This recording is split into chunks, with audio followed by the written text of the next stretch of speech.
Today is March 11, 2026. It is 3:34 a.m. I started recording. I think I was probably 10 minutes in. I didn't record a damn thing. I didn't press the record button. So let's go on X. All right. Oh my God. I can't believe this. I don't even have time. I was in the middle of this, and that's when I realized the thing was not recording. So this was the first tweet.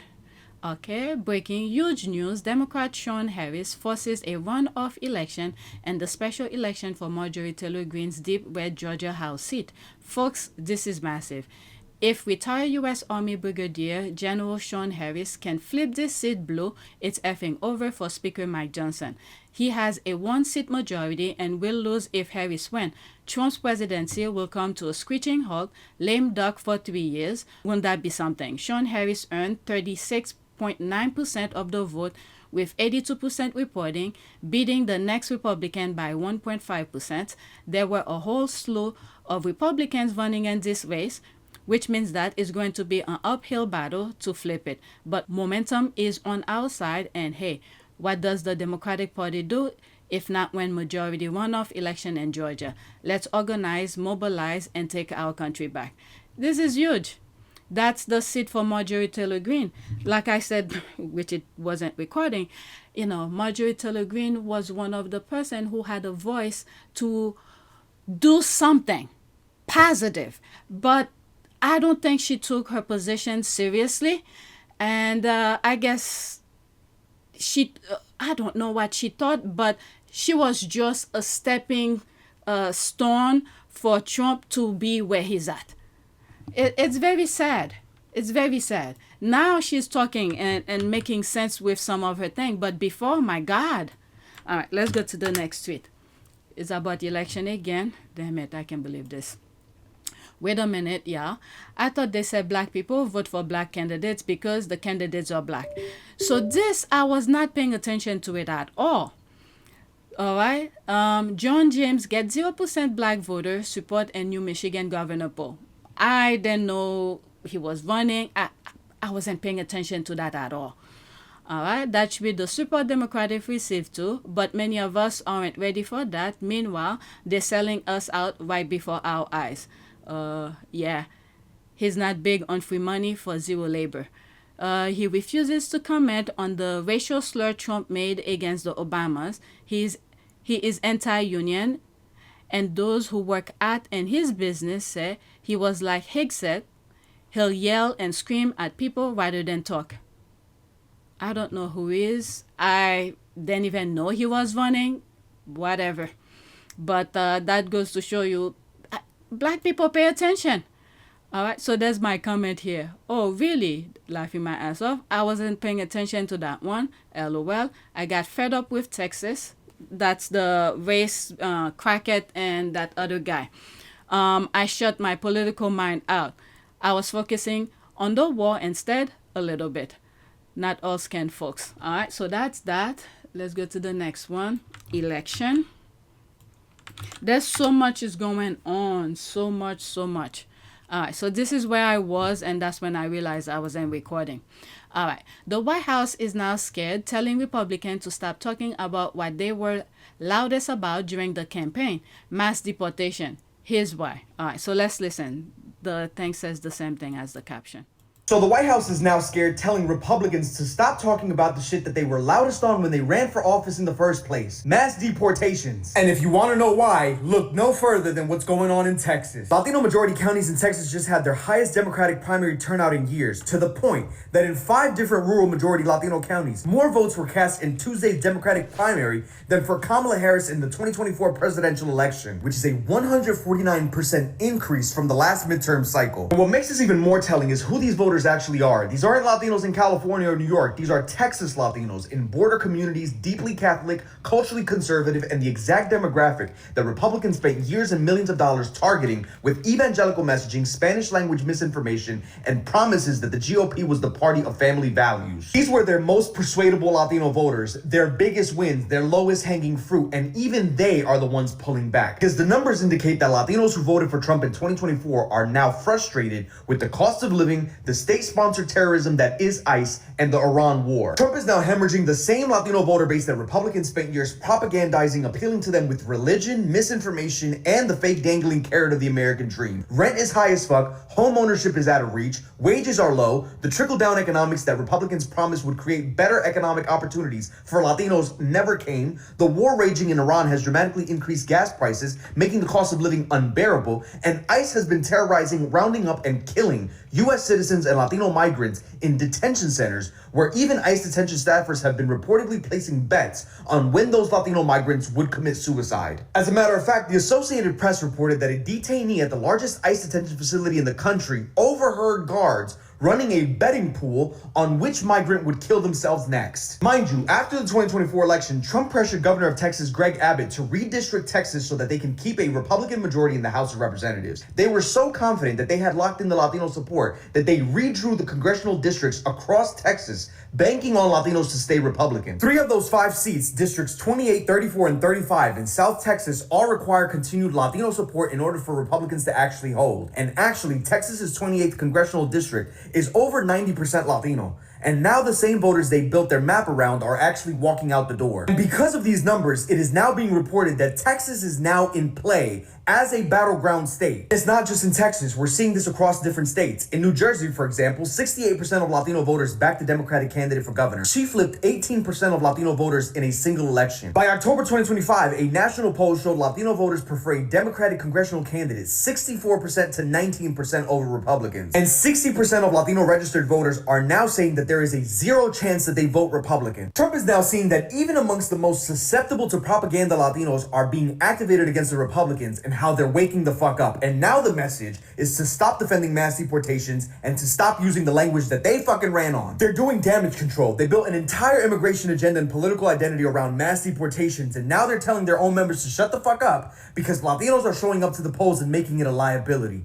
They got way too fucking cocky fucking around, and now they're about to motherfucking find out. I don't know. I don't trust Texas. I don't know. Good luck. So the White House is now scared, Hoping for the best, but I still don't trust Texas. You could pause and read some of these. Let's go to the next one. Each time you have your hope high, there's good candidate running for some really good position. You think they're gonna vote for the right person? Nope. It's like, you wait, similar to when Harry's saying, wait, but there's nothing. The people I feel most sorry about are the trolls who their hopes are just built and built and built. And it's like, yes. And then it doesn't happen. You know? They're hoping. And then when you get there, it's nothing. A letdown. All right, next tweet. What is that? Breaking. Chief Secretary to the Prime Minister, Darren John, confirms the first tranche of the Pete Mandelson, Jeffrey Epstein documents will be published to Parliament this afternoon after PM's QS. Okay, all right, let's see here. Prime Minister Q's. Okay, is it Prime Minister questions? Okay, but let's listen. A lot of abbreviation, I don't know. The Lord Mandelson, Peter Mandelson files expected to be released today, is that correct? The first tranche will be published to Parliament this afternoon, and I'll be giving a statement to the House at that time. Yeah, and I'm not going to waste loads of time asking you about it, because I know it's better to ask questions after we've seen what's in them, but yeah. How many should we expect? What should we be looking at? So look, it's a big number of documents. Government takes its responsibility to be transparent to Parliament really seriously, and of course, on this issue of Peter Mandelson and his relationship with Jeffrey Epstein, we all have a shared interest in bringing some accountability and transparency to these issues. So the first tranche will be published this afternoon. A second tranche, though, will come later because there's been further work that we've had to do across government in response to the humble address, which is not quite ready. And we have 2 other processes that take a bit of time, given the live criminal investigation with the Metropolitan Police and the role of the Intelligence and Security Committee in Parliament that has some oversight of it. When you say later, is this like a few days later, a few months later, or you have no idea? The second tranche, I mean, it's probably in the weeks, but we're trying to get through it as quickly as possible. It just needs those approvals from the committee and from the Met Police before we can then come back to Parliament with them. Makes sense.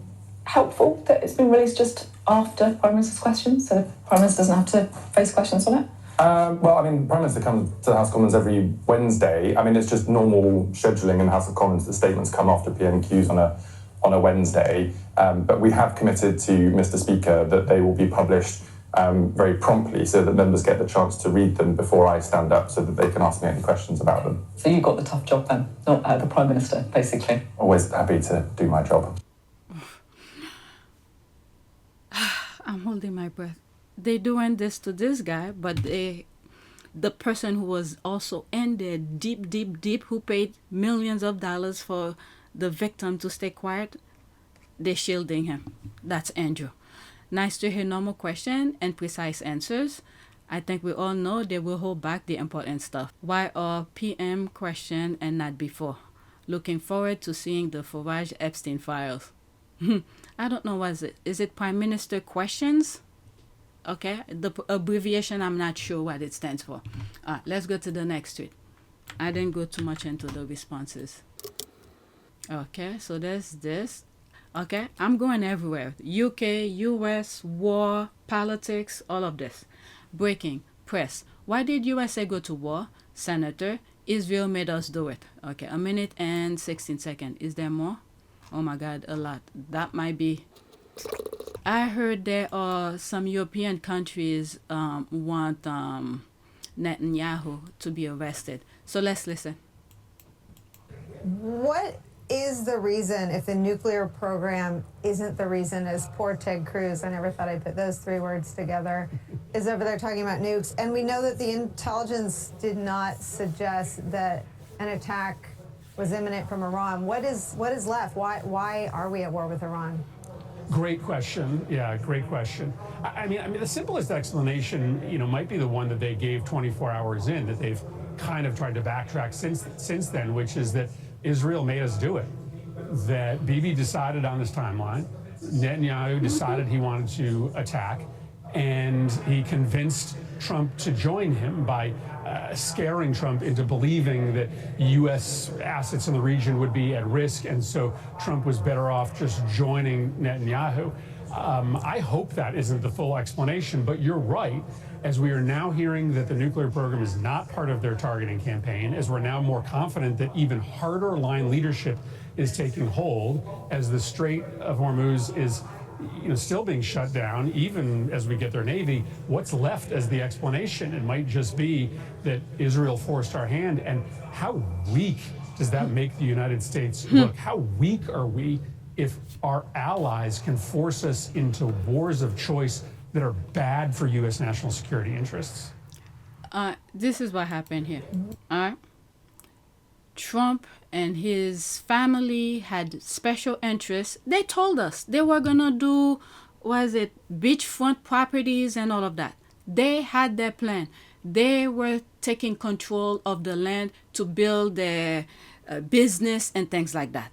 In order to do that, they need to get rid of the people that's there. They don't want these people there. I remember, I think a little bit right after the 2024 election, I was watching a YouTube video. Out of nowhere, I was starting to see commercials on YouTube, like futuristic type of things, like advertisement for the Middle East. That was only one day I saw it. And then I never saw that those commercials again. So which means they probably took it down and said, not yet. I'll never forget that. And I was like, why are they doing that now? It looks very futuristic. All right, so what is this here? All right, okay. There's no caption. Israel controls us. They control the Congress. They control the Senate. They control our money. We don't control our country. The Zionist state does. We've seceded our power to a foreign country. We don't need presidents to send our young men and women into war, all for the sake of the Zionist state. I'm tired of it. This whole country should be tired of it. Our passionate attachment to the Zionist state has got to stop. There's a video I mentioned in one of my videos. Okay. In one of my videos, I mentioned of a YouTube video that was talking about those Jewish people who moved in certain part of New Jersey where they took over the area, they run for office, they got rid of the public school, and then they redirect the funding that should have gone to public school into the Jewish school, which is private. Okay? I'll see if I'll go check for that not website, that YouTube video, and then I'll put the link in the description. This is the same kind of tactic the Jews have done everywhere they move in. Okay? They move a little bit at a time and then they take over. So it's happening every areas that they move into. All right, what else are they talking about? Oh my God, this is too long. Going crazy.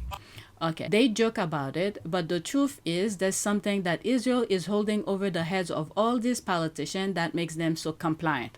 I mean, first they use the Epstein thing. I think even though some information about the Epstein file went public, I think there's so much more they have against certain people, or maybe Trump in particular, that is more damaging. So they're easing people into that to accept, okay, to be immune to those Epstein file type of talking point. But the thing is that people are still upset. They thought the war would somewhat distract people from the Epstein file. Despite that, despite ICE, despite everything else that's going on in the US to scare the people, but a good portion of majority of the people in the US still focus on the Epstein file. Okay? I told you guys. Two things. If you mess with, the American people will not let it go. That's dogs and children. So they have done that to children. The amount of abuse and barbaric behavior they have done on kids, they're not gonna let this go. All right, so let's listen to this. So what he appears, did you hear what he just said? He threatened politicians in the West that if they don't agree with Israel's war against Iran, that they're going to fall. And remember, he's an Israeli agent. Are you saying Israel will murder politicians in the West or get rid of them politically through bribery or whatever else? What do you mean the politicians in the West will fall if they don't agree to back Israel's war against Iran? Yeah, we will not vote for them anymore.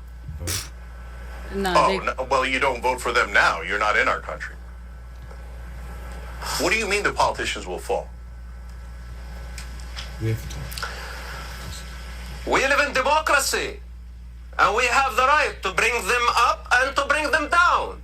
Those who agree with Ayatollah, we don't want them in office. And all the sympathizers with terrorists like yourself, we don't want them even to be in our country. Who is we, and how are you bringing down politicians in the West if they dare to defy Israel? Tell me how you're bringing them down. I already answered you that. Are you going to murder them, or are you going to bribe them? Now my brain is going somewhere, but wasn't that in October of 2024? And then I think around September of 2025, this went on. Now let's go back for a second because I want you to hear this one part. What do you mean the politicians in the West will fall if they don't agree to back Israel's war against Iran? Yeah, we will not vote for them anymore. Oh, no, well, you don't vote for them now. You're not in our country. What do you mean the politicians will fall? We live in democracy, and we have the right to bring them up and to bring them down. Now remember, that was in 2024, and then this happened in 2025. And that man was talking about voting. Like, they have the information. Please tell me you're on the same page. Now remember, that man is not a U.S. citizen, but he's sitting there talking about voting, and then when he was being asked, he was just sitting there with that weird smile on his face. But then 2025, that's when all the crazy redistricting started happening. And then now here in 2026, you're backing Israel. I mean, do you see a pattern? Because I do. Almost like they were telling us to our face exactly what was going to happen. Like everything else they told us that they were going to do, and then they did. I know I'm not crazy. Alright, there's one comment under this. Let me pause the... Oh, I cannot see it. Okay, let's pause. After all this, do you think Trump is backing up and put the blame on his staff? Of course he's gonna blame the staff. Okay, let's leave that alone. Let's go to the next one. God is good. God is good. We shall see. These people are freaking evil. Evil, evil, evil. Alright, let's pause this. This is why Israel is not allowing mainstream media to report on its war with Iran. Things are not going how Trump and Netanyahu thought it'd go. Alright, 53 seconds. Israel just admitted something to its citizens that no government would want to. Its official government emergency network sent a message out to 7 million citizens saying this in Hebrew, but translated to English. Our early warning systems have been destroyed. We cannot guarantee that we will detect incoming missiles with enough time to warn you, and you need to secure your own safety from this point on. The media is not telling us the whole story about what's going on over there, and unfortunately, I think the people of Israel maybe were not kept abreast of the real threat that they're facing over there. And for our sakes and for everyone's sakes, I hope this whole situation ends soon, but I think the time has passed where we get to decide the terms on which it does. Unbelievable. Any more thing? Let's leave that alone. Next one. It's crazy, but you know what's the thing we could take away from what's happening in the US, which I have mentioned before, is the fact that it is being played worldwide. Every countries around the world is paying attention. Okay, the capabilities of the Jews, what they are capable of doing. So the moment they move around your neighborhood, your house, or your country, be prepared for them, because they will ease themselves next to you, and then they have that mentality where they feel like they have the right to everything. Disregard the laws, the whatever your respective countries have as the norm for the law, they want to bypass it. They do whatever it is that they want. Okay? So as this is being played out in the US, people around the world learn from it. Okay?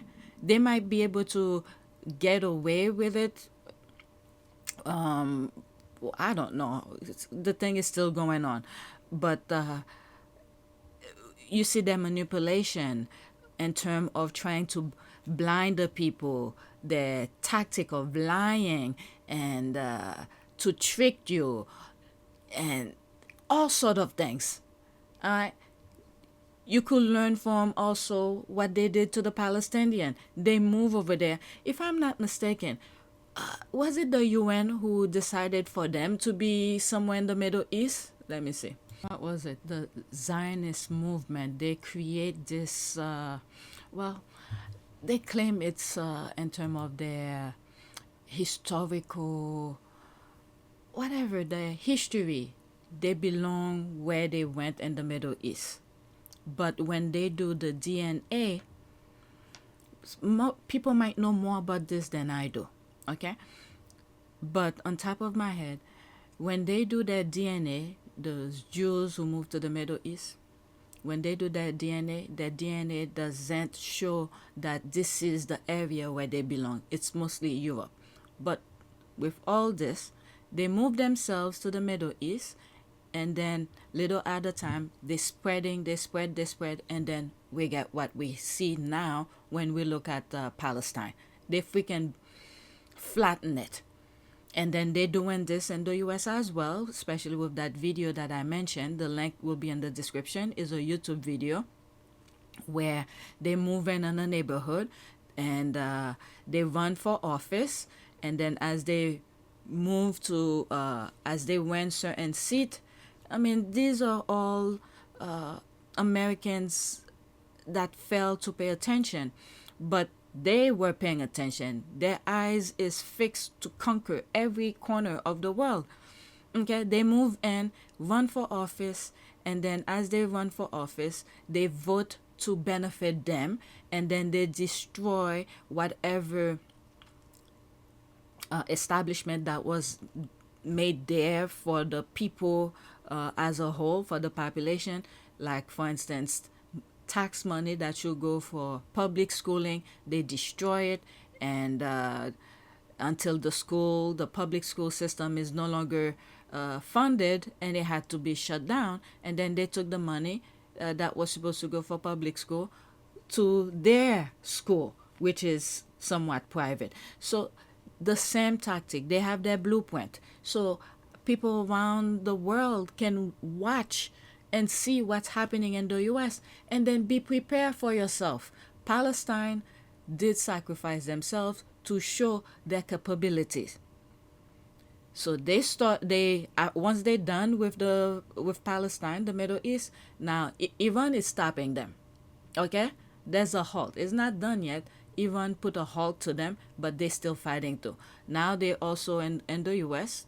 They've been in the US, but they're moving very slowly under the radar. But now the spotlight is on them, especially now with what's happening in the Middle East between them and Iran, and a little bit things that's happening in the US.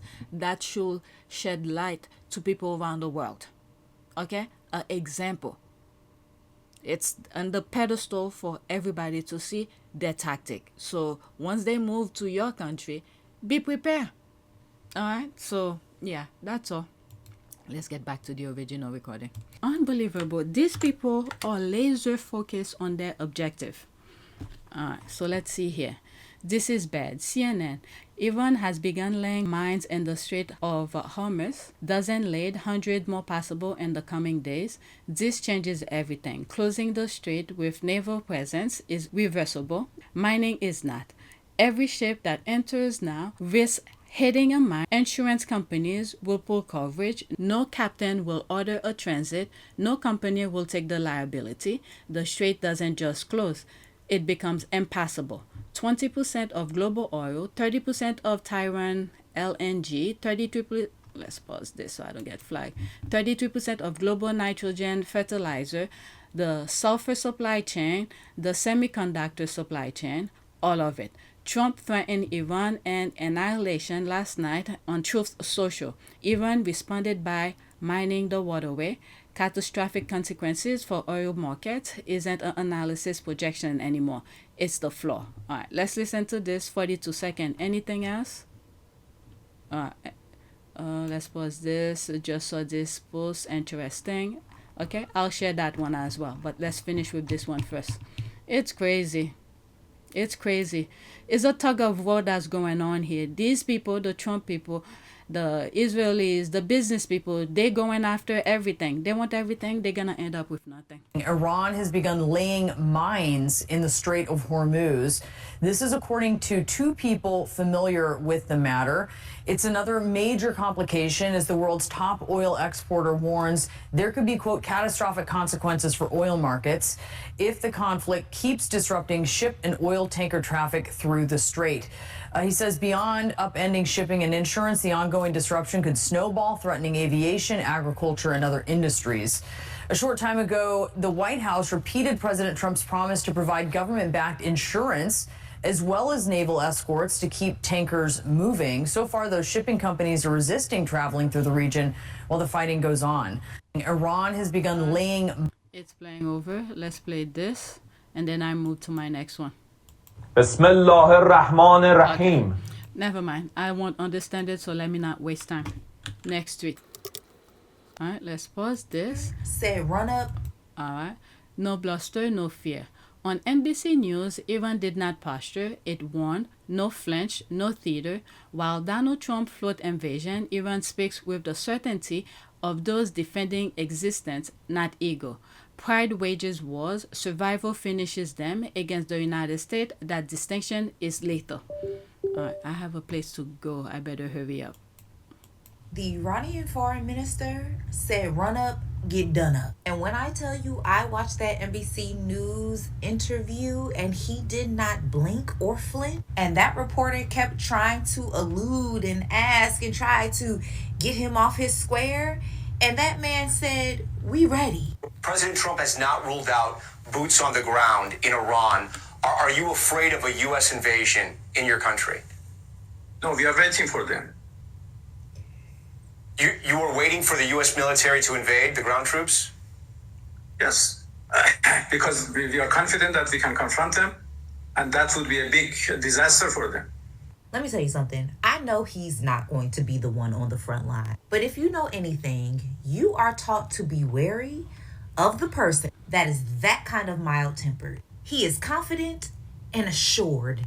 Check the pause. Look. So you're saying that Iran is ready and willing to take on the U.S. military if there were to be ground troops? Well, we were ready for this war even more than the previous war.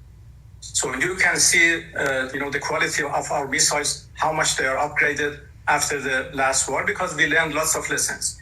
And we are prepared for any other eventuality, even, a ground invasion. So our soldiers are prepared for any scenario. When I said that we are waiting for them, it didn't mean that we are waiting for continuation of the war. No, but we have prepared ourselves to confront with any scenario, with any eventuality, any possibility, and we know that we can handle that. I want to remind you all that Americans fight for pride. The folks in Iran are going to be fighting for their lives. And that's a totally different distinction. And y'all interrupting them folks' holiest month? And I heard, I don't know if I have it on my list, what the Trump and Israel did. Not only the top leader, they killed he's the father, I think some family members, a whole bunch of family members of the current replacement of the Ayatollah. Okay? The Ayatollah was the father of the current leader, and the mother, I think they said either she died by wound or just heartbreaking to see a whole bunch of other family members just gone, wipe out. Okay? So any more videos in that? No. All right, let me go get the other list, the other tweet, and then share with you. This is huge. I know many of you are not watching these, but they're very important. Let's listen to this here. Okay, homies, I miss Uncle Joe too. All right, 15 seconds. He was bragging the other day on news, 190 or 290 somewhere. It's $5.50 a gallon. I miss my Uncle Joe. I was balling then. Now, I couldn't even tell you. I couldn't even show you $5 in my pocket. He was bragging the. Oh well, many of you were not listening. They were behind Trump, clapping and do all of that. Are you tired of winning yet? 37 seconds. I don't even want to listen to him. He's nonsense. Let's go to the next tweet. All right, let's pause this here. This was very interesting. 20 years ago, I participated in a war on terror. And today, I'm having to come to terms with the realization that I was the terrorist, U.S. veterans. They lie to them. They manipulate them. 20 years ago, I participated in a war on terror. And today, I'm having to come to terms with the realization that I was the terrorist. Mm-hmm. There's a video I did at my earliest in doing content for Harry and Meghan. Well, was I talking about Meghan then, or I was at the beginning, the earliest stage of talking about Harry and Meghan? I did a video. I never put it out because the thing that I was seeing and the thing that I was saying and interpreting it, I was like, oh my God, there's religions. I was talking about religion. I was talking about all sort of things, because the reason I didn't make it public, there was some stuff that I said either on my community board or some stuff where people were calling me out about religion. And I was like, you know what? I made the video. I never made it public. I don't know if I should make it, let my members see it. I still have it up on my channel. That's on PYTE. At that time, I did not have this channel yet, APTS Sussex, because later on when I started branching out, talking different things, and I was like, maybe I should create another channel, because YouTube was getting on my case, and I realized YouTube was gonna shut PYTE down, and I was like, you know what? Let me start create another channel just in case they shut PYTE. And they did eventually demonetize it, and I got it back on monetization program. But anyway, so there were some stuff that I was seeing. The change, the gradual change of things. And there were a lot of things that I said about religion, people's beard, how they were changing. And I was afraid. I don't think it was afraid. It's just that the comments, people will not understand, or maybe I didn't explain myself clearly enough for people to understand the things that I was interpreting. Maybe now I could put it public because many of you have seen the gradual. That doesn't mean you agree with me. I understand that. I've seen a lot of really good discussion of disagreement that I have with you guys. But at least many of you will understand or probably see where I was coming from. Let me know if you want to see that particular video. It's still private. All right, so that's that. Okay, there's her again. Anything new? What is that? This one is 55 seconds. Professor John Mearsheimer, from 1971 to 2021, the U.S. murdered 38 million people. Wow. And counting. Look what's going on now. Oh my God. Let's listen. 71 to 2021. And it asked what were the consequences of those sanctions. And we murdered 38 million people. My God. 38 million people. The amount of havoc we have wrought on the Middle East in recent years is just stunning. You ever think about the consequences of the Iraq War?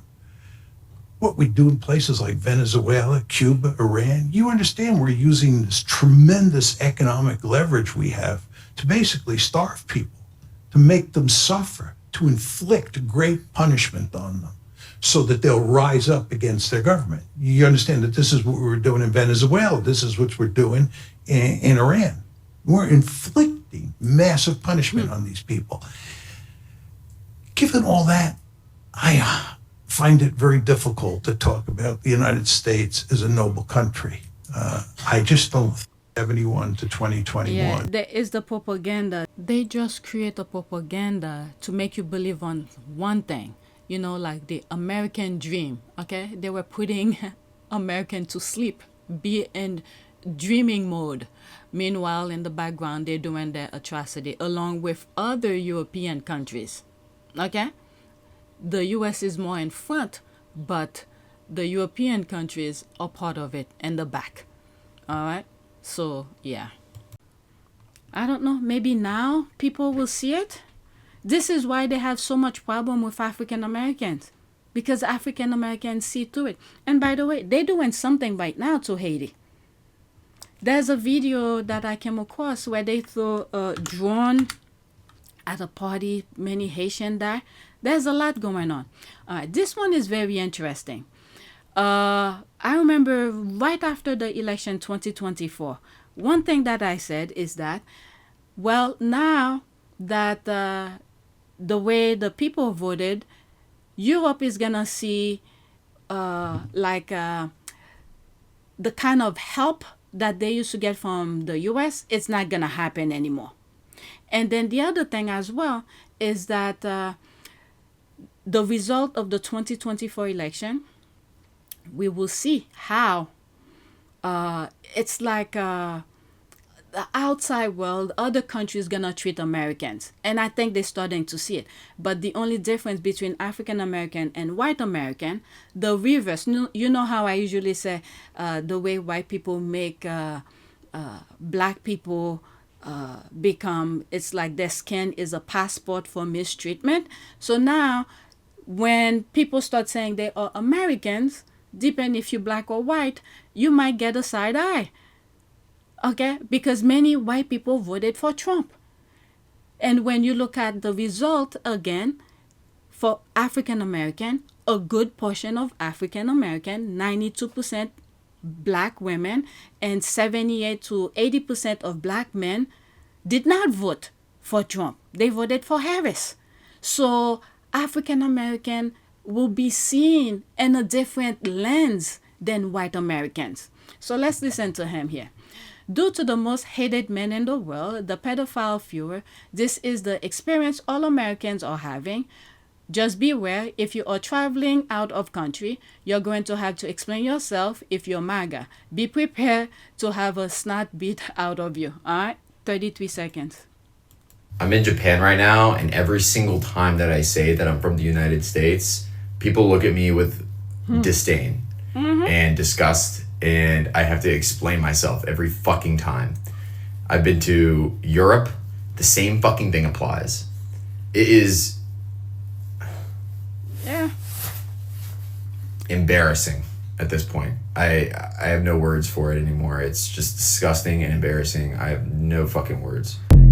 This is what those hockey players who won the goal, they didn't get. Okay, you could have withheld your feeling, but don't show up. And that will stain their future kids, future generation, when they look at their pictures sitting next to Trump, eating at the White House and all of that. All right, so there's all of that. Oh my God, a lot of things. You could pause and read. Let's go to the next one. Okay, I really need to stop. There's a meeting I have to go. Okay, it's 4:10. I'm still gonna record tonight though. Okay, this one was very interesting. Now, leave us 92% out. Okay, so she retweeted this. Wait, we killed that man's the new leader, father, wife, and child. Okay, this is the tweet that I was talking about the Ayatollah. Okay, so let me go into it and then I'll come back out. Wait, we killed that man's new leader's father, wife, and child. Okay, people start saying, we? Who are you talking about? We, our tax dollars of our country. Yes, I know you.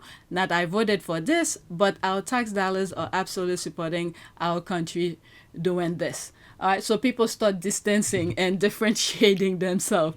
I did not goddamn thing, actually. All right, I know, babe, neither did I, but our tax dollars, our country did.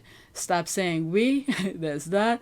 I just got off a 12-hour shift. That's me laughing at him. So go back to this. There's me here. I put that video again. Exactly. 2024 election is our receipt that distinct the 92% and 78 to 80%ers with the rest. We were the ones who made the rest of the world had a positive view of the country despite their own racism. Pointing down here, they made black people look bad globally. Uno reverse after election. All right, let's go to the next. Oh, I didn't put the link. Okay, maybe I could finish it. Oh, wow, I went through the list pretty good. Pretty fast. I have 3 more, and I skipped one because I didn't put the link. I'm not wasting time to go after it. So let's listen to this here. This man wants to know why the U.S. can go ahead and capture Nicolas Maduro and his wife from Venezuela and bring him to the U.S. and charge him for his crimes in the courts, but his country can't or won't do the same to Bibi Netanyahu of war crimes. Let's listen to that. 19 seconds. Any more tweets here? 2 minutes. Okay, I'll share that video. All right, let's listen to this first. If the United States can conduct an operation in Venezuela to capture Nicolas Maduro, an elected president, and put him on trial in American courts, then why is it impossible to capture Benjamin Netanyahu from Israel and bring him before international court? Like I've said about what happened in Venezuela, that was a performative, okay? These people, like Bojo's sister have said, entertainment. I find it hard to see who is the winner here. I mean, Prince Harry goading the press is only, and forcing the press into humiliating payouts is not going to be particularly good for the Sussexes. And it's certainly not great for the press, which is on the hook. I think the total payouts for phone hacking and other illegal information gathering is up to $1 billion, and there are many, many more cases to try. So my point about all this is, I think we only have losers here, and it's in all our interests that we have a strong, vigorous, and honest press. And if it was strong, vigorous, and honest, I agree that the press would have reported more on the judgment, the Prince Harry judgment that came through on Friday than it did. It was basically a broadcast story, far more than it was a print story. And of course, the print and broadcast are in competition, so you can sort of understand that. So my question is, who wins out of this? Has Prince Harry done the press lasting damage? Do you think that as a result of the judgment that went against Mirror Group newspapers, we're going to see some sort of state regulation of the press? I genuinely hope not. I don't want the press to be in the last chance saloon at all. I want to see newspapers thrive. This is my industry, and I think it's in all our interests that we have a thrive. And we got the most wonderful newspapers in the world in this country. You read the newspapers in the States or in France, they're very dull. They're not entertaining at all. I think that we can have both a serious and an entertaining press. And that's what I want to see survive. I don't want to see Prince Harry destroy the industry I love. Today's ruling in favour of Prince Harry. That you don't like Meghan Markle. You've made it so clear a number of times on this programme. A number of times. That Venezuela president was part of it. It's an entertainment for them. And to posture, to show the other South American countries and other Caribbean countries who are less capable in terms of military, to show if you don't listen to us, what we did to Venezuela could happen to you. Okay? That's what I see when I look into the Venezuela situation. But they thought that same kind of tactic, using big word, tough guy type of thing, will work on Iran. But Iran have had, 50, 60 years waiting for that war that the U.S. and Israel started. They've been waiting. They can't do that posturing with Iran. And the thing I've come to realize, the Zionists, okay, not only they're not the true Jews, okay, even when you take their DNA is shown they were somewhere in Europe.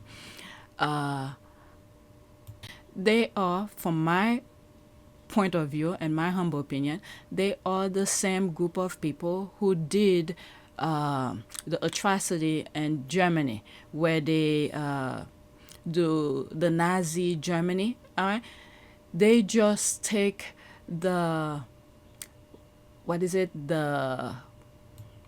they took the identity of the Jews, the Jews that they exterminated.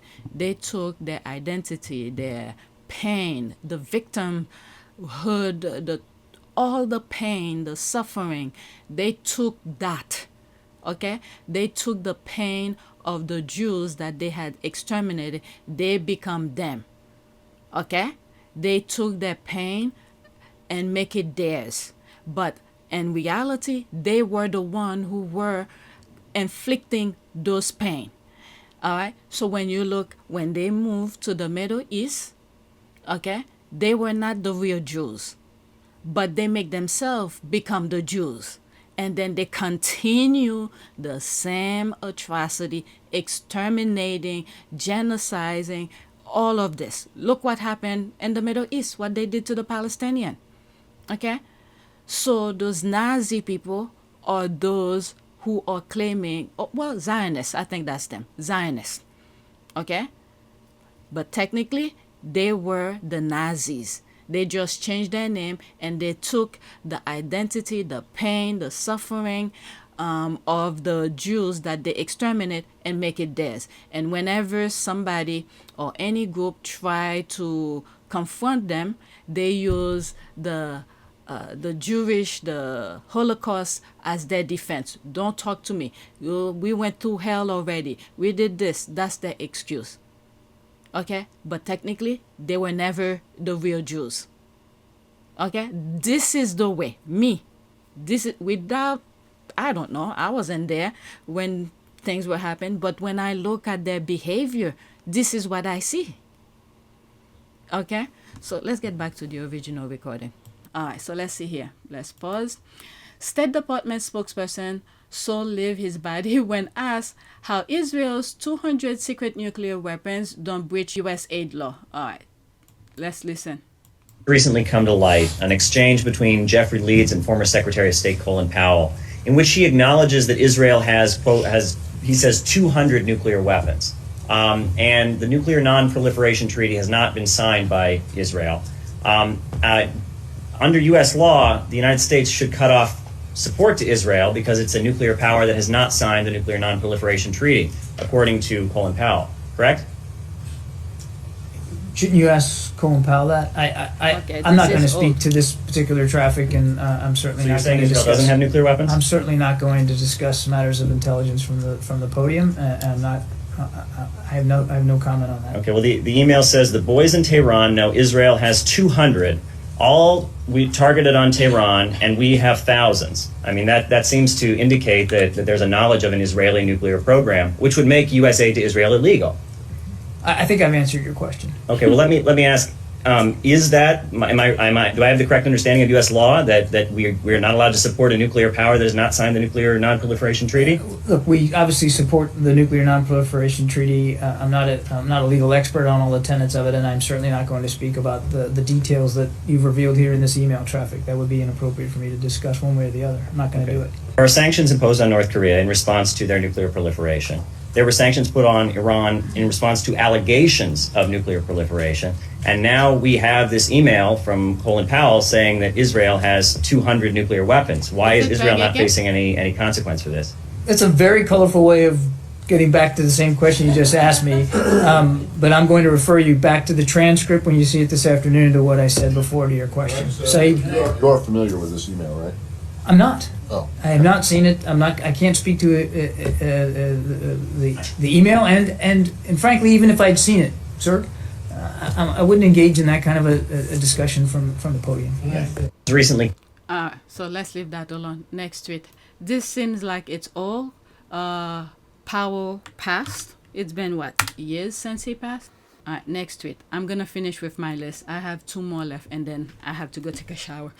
Okay, has anyone else noticed that since the US captured Nicolas Maduro and his wife from Venezuela and brought them to the US, the Venezuelan drug boats have never been blown up or mentioned again since? Why aren't those boats still smuggling drugs, or was this all a while?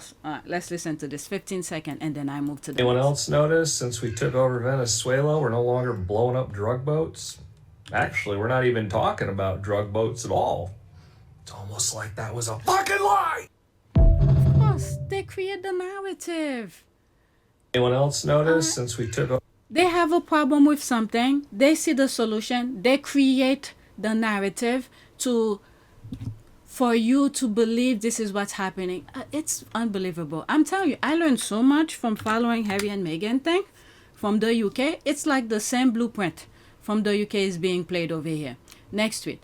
Trump suggests Cuba could be next after launching attacks on Iran.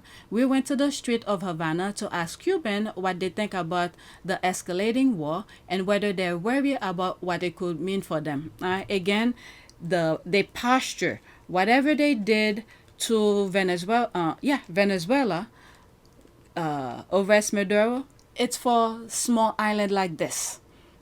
Haiti, Cuba, any other Caribbean countries that don't have the same military capabilities, to show this is what we could do. Let's listen to this. Oh my God, it's almost 3 minutes. Hi, I'm Liz. I'm here in Havana, Cuba, but we are following what is happening in Iran right now and wonder what it means for us here on the island. So I decided to go out on the streets to ask people what they think. ¿Les da miedo de lo que está sucediendo ahora mismo en Irán sucede en Cuba? Sí, creo que es lógico que daría miedo que pasara algo así en Cuba. ¿Por qué te da miedo? Bueno, muchas muertes, la crisis humanitaria que hay, hambre, creo que eso no es lindo que pase en ningún lugar. Supongo que mi familia, ¿sabes? Que pase algo con mi familia es lo que más miedo me da. Para mí eso es algo muy grave porque se están involucrando muchos países. Se van a seguir involucrando muchos más todavía y ya yo veo peligro de una tercera guerra mundial. Y por supuesto, independientemente de que nosotros no estemos involucrados en ese conflicto, nos va a afectar grandemente por las crisis. ¿Cuál es tu opinión? Una pila de niños muertos, mujeres embarazadas, hombres, todos muertos allá, así que da miedo que eso llegue aquí, ¿sabes? Ya tantas amenazas que ha hecho, como que ya uno se asusta ya cada vez que sale a la calle, como que siempre tiene miedo. De que lleguen de momento, tú no sabes por dónde, eso sí da miedo.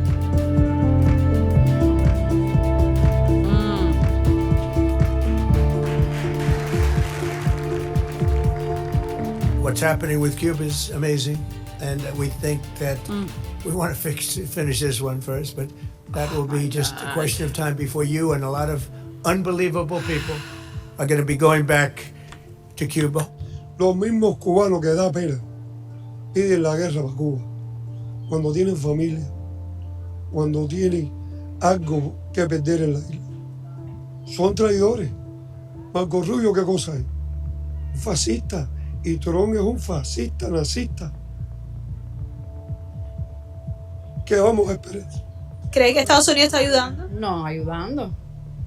Contrario. Es lo que quiere apoderarse de todo. Yeah, they want to take Pero control of ayudando everything. para nada. ¿Pero siente que es una amenaza real para Cuba? ¿Siente que pudiéramos ser los siguientes en la lista? Bueno, con todas las amenazas que él tiene sobre nosotros, pues pienso que sí, pero nosotros no nos vamos a dejar así tan fácil que nos ataquen. Pienso yo.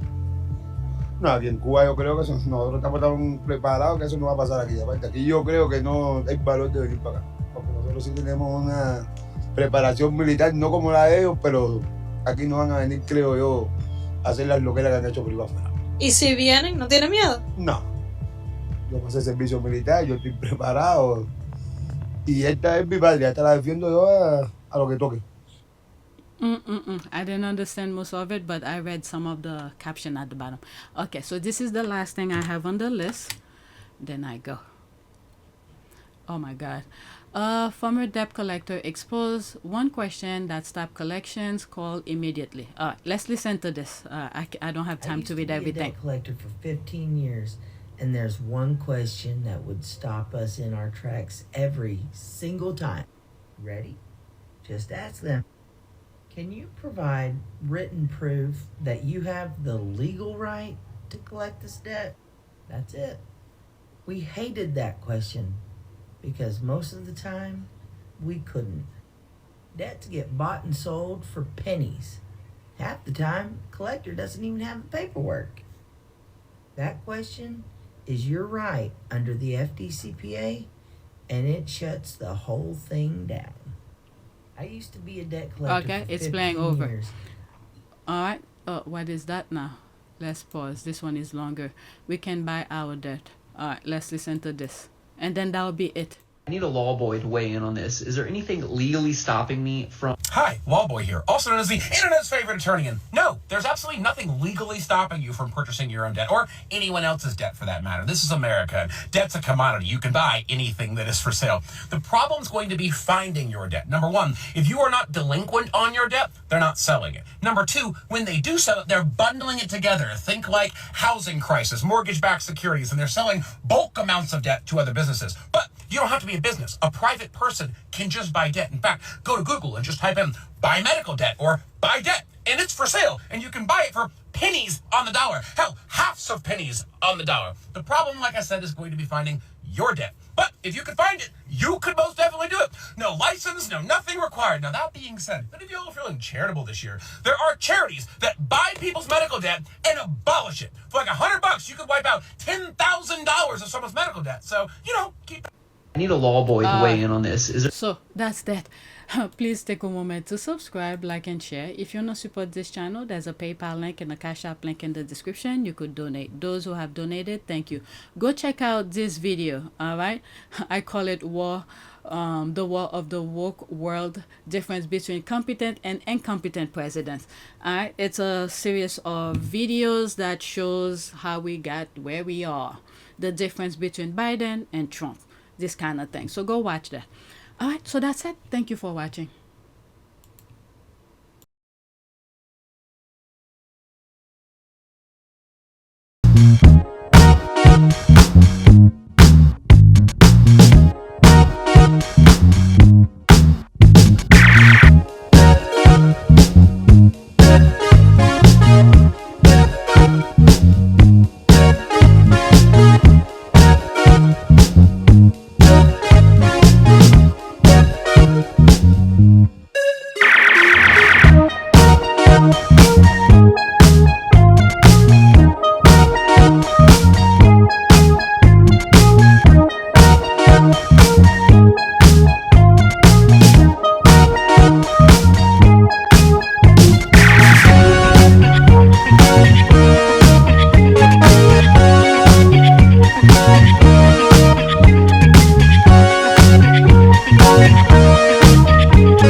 Avanaka.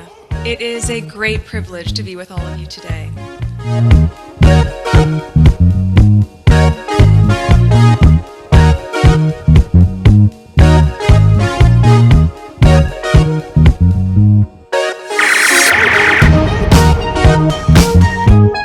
You know, we ask for forgiveness and please come back.